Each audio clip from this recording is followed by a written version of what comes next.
Kia ora and hello there, fellow Zoomers, and I think I owe somebody a privyet. Said I'd say hello in Russian because it's not in the title, so I threw it in here instead. So hey guy, you know who you are. Hey, look, so this week, it's a clarification video. I need to stick up for myself a little bit here. Now, probably about a month and a half ago, I posted this video. It's in frame? That is in frame. I'm going to have to reverse this, aren't I? Yes, I am. Great.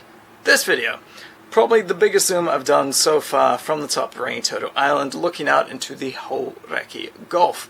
Now, the response was positive, but there was a lot of people saying, hey, that is not as far as you are saying that is, you are lying to us.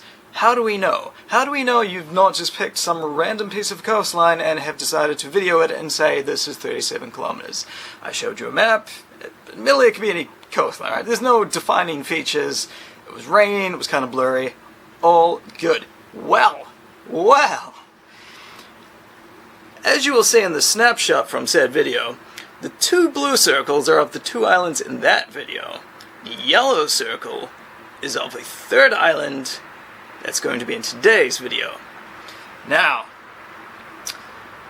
as you will discover, this island has a big lighthouse on it. This lighthouse, to be exact. And in this video, you can see said lighthouse. So that means no more, oh, it's not that far. If you have an issue, please go talk to the people at Google. I'm sure if you call them, they will definitely take your call. That's all I really have to say. The video speaks for itself. If you're not annoyed with me, like, subscribe, all that sort of fun stuff. Have a great week. It's Sunday here. Work tomorrow. Final episode of Game of Thrones. God, it's finishing. What is happening? Alright, that's me.